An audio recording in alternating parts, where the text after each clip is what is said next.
So, nurturing your relationship with God. Ano punto nito? Kinahanglan nga di mo pasagdan ang imong relasyon sa Diyos. Nakakay buhaton. Otherwise, wala'y mahita. Amen. O punto? Spiritual growth is a vital aspect of Christian life. It is not a one-time event.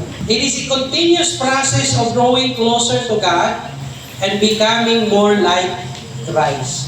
Yun talagang target, di ba? Becoming more like Christ. In this teaching, we will explore the key elements of spiritual growth and how we can nurture our relationship with God. So, kailangan i-cultivate natin. Nurture our relationship with God. So, 3 again. Point number 1, developing a consistent devotional life. Again, tas kamot sana yung mga devotional na ginabuhat. Yes, kaya kung kaulaw kung wala, kung wala, ranganin kay masihap lang, di mahuman, katulugon na kumbalik. Blessed ang Empowered Global kasi naatay bishop kaadlaw-adlaw na kahimo of devotional. Nga naka-live online. So, nakapalo na sa inyo. Para kung di nyo gusto nga amoy mag-upload Biblia, tapos di man mabulag sa imo imong cellphone, na amang po kay internet connection, imo na lang i-open, na imo na lang paminahon. Amen? Nakapa explanation. Klaro pa, di ba? Hindi na ka mag-ibog kung sa'y buti pasabot ato ng versikulo, kaiyaha pang saysayon, sa Bisaya pa. Iyahang himay-himayon, ipasagot. Taga, alas 6:30, hangtod alas 7. Lunes to Sabado. Domingo lang ang wala. Hey, so kung nakapalo mo, blessed. Alam mo, blessed ka, kasi nga, wala siya kakapoy na mag-share sa word ka. Aside pa, anak, dapat natay personal nga pagtuon sa pulong sa Ginoo. O dapat consistent. Sa word na consistent, kanunay. Makanunayon, di ba? Why hunong? Why putol ba? Dire-diretso. Continuous process. Amen? Pag putlon pa, balik sa ulo. Amen? Kaya po to?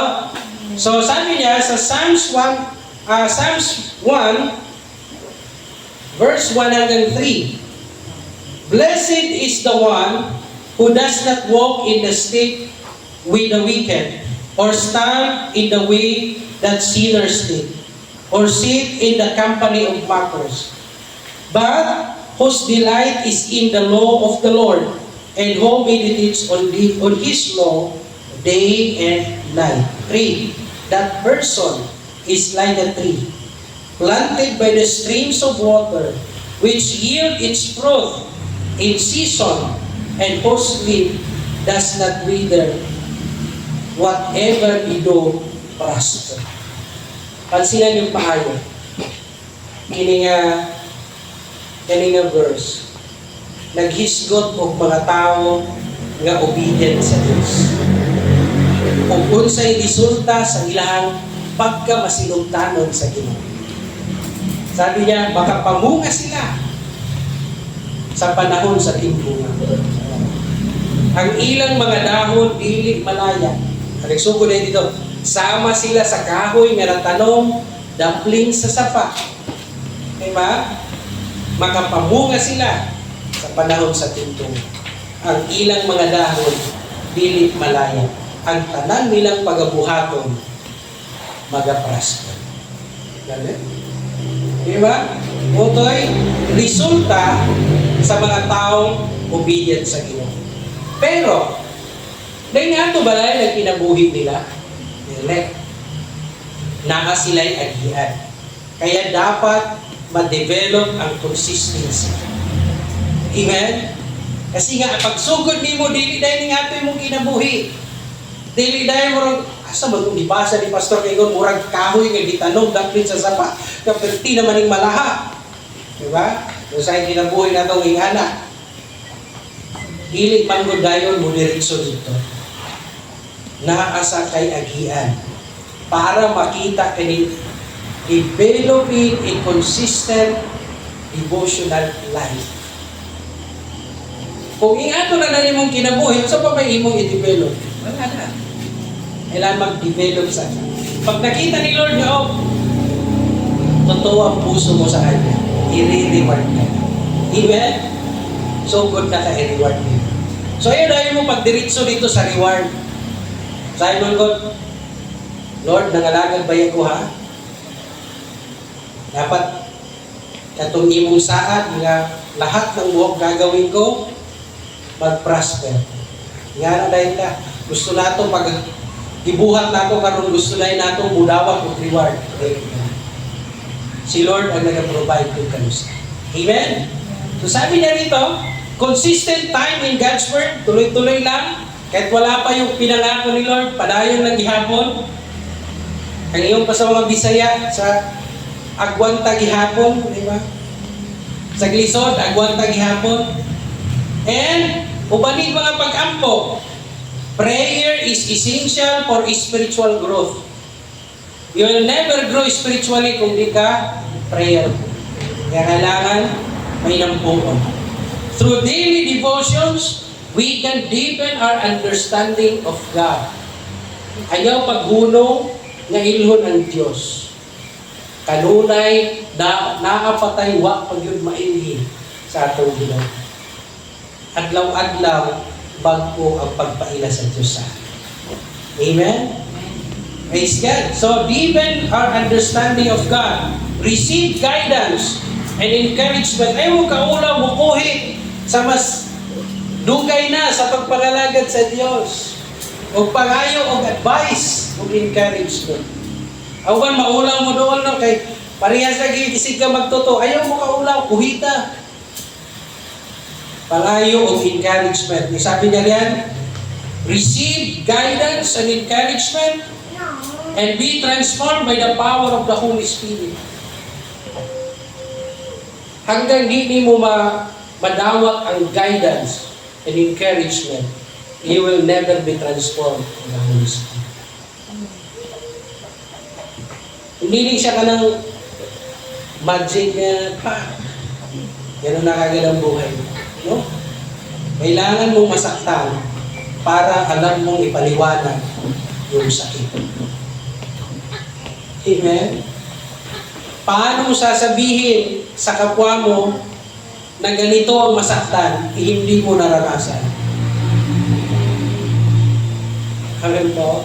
Kaya mga disipulo ng Panginoon, dadaan sa hirap. Dadaan sa mga pagsubok sa buhay. Pero ito ang assurance. Malalagpasan mo ang lahat. Dahil ang sabi ng Panginoon, nalagpasan ko na yan. At ako'y nagtagumpay. May sabihin, kayo na sumunod ay magtatagumpay din. Amen? Dahil may nagtagumpay na. Tayo sumunod lang. Amen po? Praise God. So may kwento na sabi, habang naglalakad, yung isang leader, sabi niya kung saan ako aapak, sumunod ka sa inapakan ko. So yung mga sumusunod, sabi niya, okay to ah. Kasi pag apak niya gano'n, maputik yung daanan, di nila kita kung may tinik o ano man ang nasa ilalim ng putik. Sabi ng leader, kung saan ako aapak, doon kayo. Ibig sabihin, sumusunod yung mga disipulo. Pag-apak, may tinik, aaray yung leader, aray. Yung susunod, iiwasan nila yung ano na yun. Kasi umaray siya eh. So, hayahay sila nga nagasunod. Pero that is wrong. Kailangan dapat ma-experience mo yun. Tama, yung sakit na na-experience niya. Kaya ang ginawa ng leader, dahil ayaw nilang sumunod, pag umaray siya, may step siya na may tinik at di siya umaray. So dahil di siya umaray, tingin tuloy ng sumunod sa kanya, okay lang. Pag step nila, may tinik. Pagdating nila doon sa dulo, sabi niya, bakit di ka umaray? Natinig ka pala. Sinabi ng leader, kaya ko ginawa yun para maranasan nyo din kung ano yung naranasan ko. Para maikwento nyo din sa mga susunod sa inyo yung naranasan ninyo. Anong punto ng mga kapatid? Pagdating nila sa dulo, may mga nagadaig na dito. They're worshiping the Lord. Iwalay-balay sa palibot. Nagtanong ulit yung mga disciples. Sabi niya, Sir, daghan na kayo sila diha. Asa na sila nag-agi? Wala may mga balay diri. Kung sa istorya, kanang mga tawhana nga nagdahig na sa Ginoo, diha pud na kung asa taliagi, diha pud na sila liagi. Nauna lang sila sa atuwa. Unsay punto ni ini? Unsay lesson? Kini atong gilakwan karon. Dili kita mo inauna. Nainauna na sa atuwa. Gasunod lang ka. Amen? Dili itong kita mo'y nagtukod. Naghimog bago, dili. Gasunod lang ta. Nainauna. Sila dito sa unahan, nagadahig na sila sa Diyos. Nalipay na sila sa na-experience nila. Human na itong mga tulog. Amen? Nag-enjoy na sila. Ginadahig nila ng Ginoo, kaya human nilagdahig, mukao na sila. Di ba? Naman na pagkain, kuhan ay event sa church, di ba? Human nagdahig, kao na. So, nag-enjoy na sila dito. Ilantaw sa mga disciple, kita nakalapok pa itong tiil sila, wala na lagi. Nakahugas na sila, kaya nauna sila. Amen? So kita kung naapata karon sa atong kahigtan, ingani pa, murag hinay-hinay pa lang pa, naapata sa tunga sa lapok na dalan, padayon lang. Kay kantong naabot nila, maabot po nimo to. Amen? Praise God. Kaya dapat consistent. Amen? Ay, namatay na cats mga igsoon. So dapat consistent. And sabi niya, sa life application, sabi rito, evaluate your current devotional habits. Evaluate nato ang habit. Commit to a consistent time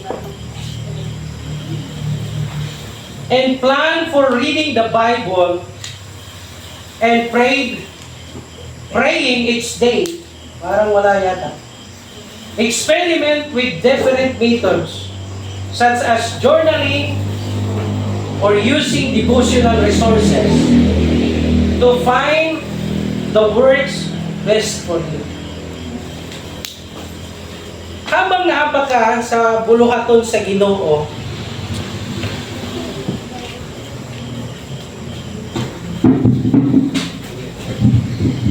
praise God. Susok niya, okay. Dili dayon nimo makita asa ka pwede magamit sa church. Di ba? Kasi sahay, mura di man ko pwede ibutang din sa mag-worship leading kay monitor man akong tingo. So di ka pwede diha. Along the way, mag-apply ka, sabi niya dyan, mag-apply ka o mga pamaagi, journal nimo. Nag-try ka o kanta. Gipraktisan nimo. Di babano. H. Another na po. Asa na po kay butang. Hantod ka makita nimo to find what works best for you. Dili sa diha-diha. Kaniadto ang atong bishop. nagsugod siya. Sa dihang nakahuman na siya sa kolehiyo, imbis nga manarabaho siya, nag-decide siyang mag-pastor. Lingon siya sa ilahang pastor, sabi niya, mag-full time na po ako. Kasi nakita niya, pag nagwali siya, mas daghan ang maminaw. So nakita niya sa kinabuhi nga na siya anointing. Pero pag ingon niya dito sa pastor, nga mag full-time pastor na siya. Ang ingon sa iya, o sige, gikan karong adlaw full-time ka. Pero ang gihatag sa iya ha, ma'am, kwento ko na lang ito, nasimulan ko eh. Ang gihatag sa iya, ma'am, ang unang assignment niya, CR sa mga babae. Siya tigma. Kaya kabalo daw siya. Unsa ang mga babae maghinto o siya, pumugamit o siya. Sinakita niya kay siya tighinlo. Nadugay, gipromote siya. O, gipromote na siya. Niingon ang pastor, o sige, promote na ka. Map, gihapon ang gihatag. Pero di na ka dito sa CR kasi nasa ground mo CR. Naan na siya diri sa na-promote. Nasa second floor na siya. Buong simbahan sa second floor. Siya na tigbak. Na-promote siya sa second floor na. Di pa eh. Pero tigbak pa rin. Ayun. Pagkahuman, di lang natapos sa tigbak. Nadaot ang ilang aircon. Ang aircon sa una ka ng mga window pala. Di ba? Wala pa ito ganito. Wala'y makatabang akong mag-repair sa aircon. Ganyan siya sa pastor. Tabangi. Rini, tabangi. Kasi Renato ang tawag ang pangalan sa itong mission. Rini. So, Rini, tabangi. Na-promote ulit siya. From second floor, karoon niya gaman. Kaya nakataas ang aircon. Naagian o bagyo ang ilang simbahan. Nang lupan ang ato. Giingnan naman siya sa pastor, Rene, tabangi, o ayo sa ato. Na-promote siya, naana sa ato. Ang prayer niya, Lord, last na ni, unsa na kayo sunod siya. Di ba? Gikan dito sa ground, gi-promote siya hanggang sa aircon, hanggang karoon na sa ato. Grabe ang promotion, sabi niya, okay na niya, pero Lord, una-una, wala na isunod, ilangit na isunod. Pagkatapos nilang repair, sa kapag-iingon sa pastor nila, na kuhaan na yung balon, kaya ikaw ang magwali. Hero mo. Pastor na siya noong time na yun. Pero yun ang kanyang ginagawa. Kaya wala'y nagsugod sa ano dayon, kaya ang ngayong year na ito, yung year of something big, humble beginning, prosperous future. Simula na muna sa be humble. Kung sa'yo mayroon ka ngayon. Diba? Tigwalis ka sa church, basta malipay ka, nagawalis ka. Tigpunas ka ng bangko, kaya ginalingkuran sa imong mga kaigsuunan, okay lang, ayaw pagreklamo. Mga igsuon mo bitaw nang naglingkod diha, dili man na laing tao, di ba? Sipin mo, mga igsuon ko bitaw ni. Kung bitaw na sa balay, mahugas ng plato na sige lang, kaya ako bitaw mo, igsuon ni nag-aawala ni, di ba? Maunang uban magbagulbol kay gano'n man, usahay lang tao nila, laing tao ang naggamit. Una-una, igsuon mo. Agwantahi. Enjoy muna. Kay develop ka ni Lord. Until, sabi niya, to find what works best for you. Kaya mo muna. Never nagdating sa isip niya maging bishop siya. Walang nag-disciple sa kanya. Kita blessed ka, may nag-disciple na, may nagtudlo na sa tuwa. Sa iya wala. Kaya sabi niya, Kung may nag-disciple pa lang sa kanya, malamang hope na siya. Malamang hope na siya sa akin. Di ba? Pero dahil wala nag-disciple sa kanya, nag-bishop lang siya. Tara na yung mga kapatid, ang aral ganito. Simula ka muna sa mali. Sabi naman ng Bible, kapag mapagkakatiwalaan ka sa maliit na bagay, ay pagkakatiwalaan ka ng Diyos sa mga malalaking bagay. Sugod sa gamay. Masaya yun, di ba? Nakatayo sila, pati si ano. Ilang taon ka kaya, Lili? 12. 2 anos, tumatayo sa sama mo maam. Ganun lang, kahit di ka pa binibigyan ng microphone ka, ayos lang. Balang araw, magiging 4 ang microphone na ito. Tag-isa lang. Di ba mahiya? Huwag kang delta kayo. Wala naman akong microphone dyan. Ayun lang naman yan. Tuloy lang. Be humble. One day, marinig nila yung boses mo. Gato yung boses dito. Bigay ka natin. Ikaw na. Antayin mo lang yung time mo. Amen. Sa ating lahat yun. Darating yung time na yung ginagawa nila ngayon, tayo nang gagawa. Amen mo? Darating yung time na yung ginagawa ko ngayon, kayo nang gagawa. Okay ba kayo yan? Parang isa lang yata ang okay. Okay ba kayo? Tatanda din kasi tayo eh. May pamana na natin. Habang mayroon tayo mapag-iwanan, i-train na natin maaga pa. Walang tatagal sa mundo. Amen? Di natin alam kailan tayo kukunin ng Diyos. Pero hanggang hindi pa tayo inaalis ni Lord sa mundo, ano gagawin natin? Magpursige tayo. Be consistent in doing the things of God. Point number 2. Tapos na yung developing a consistent devotional life. Second, practicing spiritual discipline. Dapat disiplinado ang mga disipulo sa Diyos. Basahin nga natin itong 1 Timothy.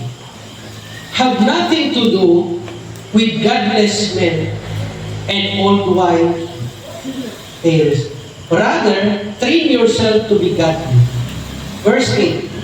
For physical training is for some value, but godliness has value for all things. Holding promise for both the present life and the life to come. Kailan mag-jogging, okay ba na? Maka-ulit ko ang inyong tuhod, di ba mo? Magiging active ang, magiging normal ang tintig ng puso, di ba? Magiging normal ang takbo ng dugo, sirkulasyon ng dugo sa buong katawan ng tao. Pero sabi niya, may mas maganda pa dyan. Aside sa pag-i-exercise, may mas maganda pa. Sabi niya, itong godliness training. Godliness has value for all things. O kita niyo ha, sa lahat ng bagay ito. Ibig sabihin, hindi lang dito nag-jogging yung muligbo ng katawan, lawas, pati po itong mga nagabansay sa kinaiyang Kristohanon. Amen? Muligod po, nagilang lang sabi niya, has value for all things, holding promise for both present life and the life to come. Amen. Dili lang ni panahon na kundi ang umabot pang panahon. Ang akong ibasa is 1 Timothy chapter 4 verse 7 and 8. So, pasabot niya that spiritual discipline such as fasting, kanang paghilom panagsa, di ba? Usahay magod ka nang di na mo puyong ang atong bakbapon o Mas gusto nato kanunay din at muda. Na mga tao, di ganahan o hilom, pero ginahanglan nato ang silence mo, balance. Yung mag-inusara, solitude, o kining pagpangalaga are tools that help us grow in our relationship with God. Iban ina, fasting, silence, ay panahon ko dapat na mag-inusara ka, that is your between you and God. And kining pagbuhat ng mga buluhaton sa simbahan. Pagbuhat ng mga buluhaton para sa uban, that is service. Mauni ang mga tools that help us grow in our relationship with God. These actions or these practices create space for God to work in our lives and enable us to cultivate virtues like self-control, humility, and compassion. Iligay dayon nga mahimo kang maluluyon na makapugong sa imong kaugalingon, kanang magpaubos kung di sa kamuagi aning fasting, diba? Di sa kamuagi aning makamuukang maghilom, kaning mag-inusara o mga yogiya sa Dios, o kaning ginatawag nga pagbuhat ng mga butang ang ipabuhat sa Ginoo. Now, life application. Identify one or two spiritual discipline you would like to incorporate into your life. Kung sa man ang spiritual discipline na gusto nimo incorporate sa imuhang life. May mga dimension na ta. Fasting, silence, solitude, and service. Asa dito dapitan gusto mo. Start small and be consistent. So, bisag gamay. Tapos, ikanunay. Meaning ikinabuhi. And, ano sabi? Seek guidance from mature believers or resources to help you develop such practices. Kayong mahiya humingi ng tulong. Amen? Dahil hindi lahat tayo marunong na. Natuto lang tayo sa nauna sa atin. Amen? Kaya huwag kayong mahiya humingi ng tulong. Humingi ng advice. Kayong mahiya na sabihin paano gawin. Paano usaon pagbuhat mo. Ayaw kaulang pautan. Kay walay dautan sa mga tama. Amen. Praise God is part of learning. So nasab talaga na practicing spiritual discipline. Kasi kailangan nyo para mag-grow ka. Makabaton ta o self-control. Makabalot ta magpaubos. Humility. Makabalot ta malukoy sa iba. Importante yun. Now, let's go to point number 3. Engaging in community. So, na-disiplina na spiritually, na kay self-control, na kay humility, na kay compassion, manukoy na ka, karon i-apply na rin mo. Kaya, engaging in community. I-apply. So, Hebrews, sabi niya,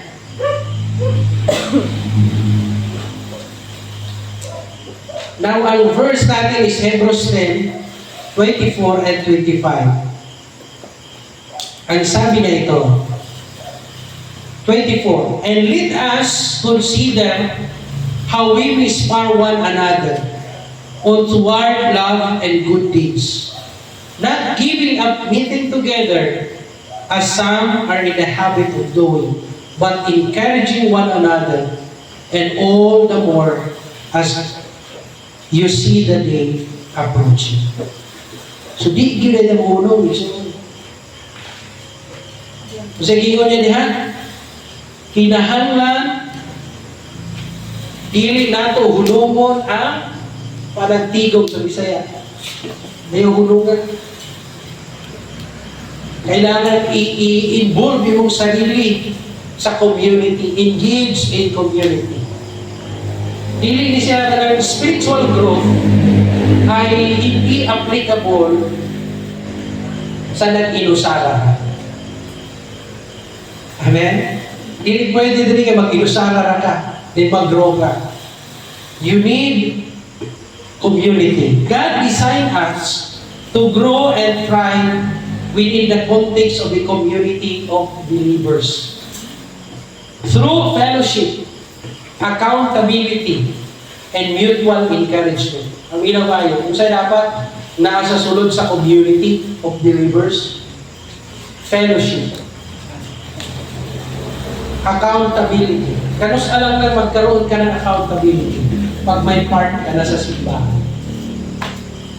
Kung tagalingkod ng aliha, wala kay accountability. Pwede pagkahuman o wali, pwede kang mutalikod mo pa uli.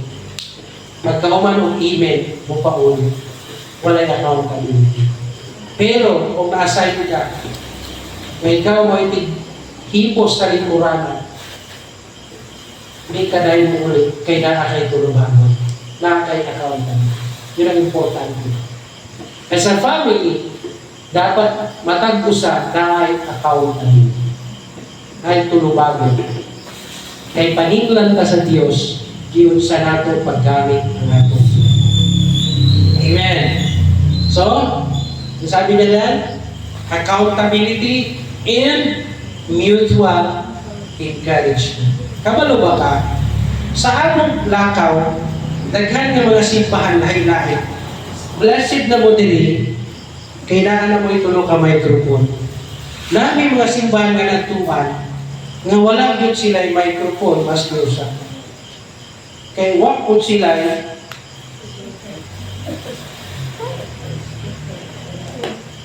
kaya kinahanglan na mo, dako na mong tingog. Kaya nga naman, dako na ilang simbahan, taas. Niya, daghan po, saan pagkabot dito sa mong tingog kung di mo dakuon? Niya, kung maupay pag-abot na mo, napag-ingon ka. Kaya nang, mutilikso namin sa hotel kay Kapoy na lagi, kaya layo-layo mong biyahe na around the unong ka oras, kapit mag-unong ka oras. So Kapoy na, gusto na nung tanawang mo ito sa hotel diretso kayo magpahulay, tapos we will meet them tomorrow. Morning yun na nasa isip na mo. Niabot mo ito mga city sa gabi na. But when we asked them, we asked the pastor, so kumusta? Anong imuhang mga kaubanan sa simbahan? Gayon na pa sila, alas 2 nagmulat sa inyo. Taong-ulaw alas 2. Kami plano na mo, diretso sa hotel. Pero, alas 2 pala sila sa hapon. Gahulat sa amon. Instead of going, 1 minute sa hotel, unya na lang na, unahon sa nato sila. Kaya lang na naman pahulato ng punado. Alas 2 pala sila. So pag-awag, uy, praise God. Kinahanglan ni mo dako ni mong tingog, kaya di nila madungog. Yan kay gutom-gutom na si pastor, di ba? Murag palipong mga kumusog. Inom lang ko banal, kaya pa ko dala na tubig. Inom sa ko banal, kaya ko, mura ba yung ano nila, tikimsi. Banal sa ko inom ng tubig. And Lord, bahala na ka. Sabi ko, bahala na ka nila ko. I-introduce na rin mo, kailangan isi-isi yung ka. Diba? Kailangan ang imong ambience is you are bringing encouragement to them. But you know, hindi lang kami ang nagdala ng encouragement. Ang ilang kahintang actually, mas nagpa-encourage sa amin. At yung mga kasama mong mga reverend, mga malalagi simbahan ang hawak doon. With all the equipment na mayroon ng simbahan, na maisip mo, dapat mayroon ng church, mayroon sila doon. And nakita nila the way they worship. Isang wala sila yung gitara. Basta wala. Ano lang, nakita ko mayroon yung ano lang, tamburin. Tapos talaga kanta lang, natural, madunggan yun mo, and then madungog po mo ang mga kuwan sa lasang. Tingog-tingog sa... Talagang natural lang. Pero ang pagdahil nila, Hindi mo, murag na nakasalan. Wala nung mga instrument kayo sila mismo na challenge. Sabi nila ko, nahimo nilang mag-die going ato. At saka pag nagkanta sila, hindi lang sa tubang nagkanta, talagang anan sila.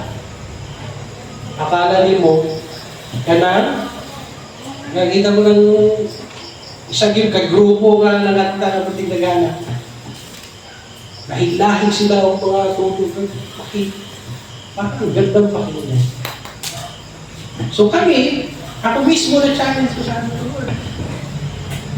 Usahay galantaw na tayo, yan yung kahintang naglupo yung malbit. BDI, naapa di ay mas baba pa o kahintang kaysa sa iyo. Pero naningkamot gihapon sila. Dili babag sa ila ang ilang kahintang para dahil sila sa Diyos. Amen? So makita niyo mo diyan, grabe lahat gihapon. Encouragement. And tuwi ang encouragement, hindi lang ikaw may nagdala ng encouragement, sila po pwede maghatag ng encouragement. Wala yung ulaw sa inyong mga grouping, mga grupo ninyo diri, sa connect group ninyo, di ba? Sahay, may mag-alanganin og share. Kaya bilagi ang iyahang i-share ko niya, dili maka-encourage sa uban. Ayaw, muna-una o ganyan. Wala kang kabalo nga, simply di ay hindi mo ma-share, makapabag ko sa una-una sa imong kagrupo. Diba? Ayaw pagtuo nga ikaw na bingupos, di ka na makadasig. Sayop na una-una. Waka kabalo, nga katong nagsinati ka sa mga nindot kay kahintang. Yan habot dito ang 2x6 ang bangko. Gikan ka, palulong dito, siguro makapungko ang city katao. Pikas mo dito, no? City pong katao ang makalito. 2x6. Balabagan lang, tupor, galinya-linya. Wala'y bangko nga ka ng kuhan. May pa, makasandig ka, di ba? Sila wala'y sandigan, musandig ka, kung baka dito, may 2x6 lang, ano? May patong grandstand na, may gano'n pa. Ilahagin, sunod-sunod lang. Pero, patay ka, the best. Amen? So, na-encourage me. Kaya, di rason ang wala ta, para loya-loya ta. Hindi na mga batalyon, marahon sa ila yung mga batalyon sanay na sa instrument. Pasudlon mo sila sa church na kulang o instrument, pinaganahan mamalik. Kaya ilang nadunggan, tuod lagi sa kamaalam na at yan yung gitara, walang may ituan. May kulang kay ngani, dapat may ngana, di ba? Puro criticism. Dapat unta mo, aping na lang, o tapang, kulang pa naging ngani, ako'y buhat, dahil para makadungan. Kapag to, so nakita mo nga kailangan ka rito, diyan rin mo sa giti. Wala ka kabalo kasi diyan ka gamitan sa Diyos. So mutual encouragement. We can support one another in our spiritual journey. Makalahutay ka, magtinabangan lang ka. Amen. Natin na conclude so ito mo sa spiritual growth. Una, kailangan mag-develop ng consistent devotional life. Consistent, hindi rin pwedeng putol-putol. Tapos, kailangan din natin disiplinahon. Practice spiritual discipline. Okay? And, pag na-disiplina ka na, engage. Pag-apil-apil. Ayaw nga pag-hilom-hilom sa gilid. Kabalo ka nga, pwede nga ikaw magamit diha. Introduce yourself. Pwede ba nga maka-apil sa inyo ba? Di ba parang gano'n? Pwede ba nga diha ko ibutang? Pwede ba ako ibutara? Pwede ba ako ibukanta? Pag di pa katugtang, sabay ka lang sa kanila. Ayaw hunong until such time na makita din ng congregation na lead ka na nila. Amen? So, spiritual. Di man din basta-basta ibutang ka dayon until makita na goods na ka na. Or na-train ka na, na-discipline ka na, magsugod yun sa discipline. O na consistent, devotional life, disiplina spiritually, and then saka pa ka isala. Okay, now let's go to workshop.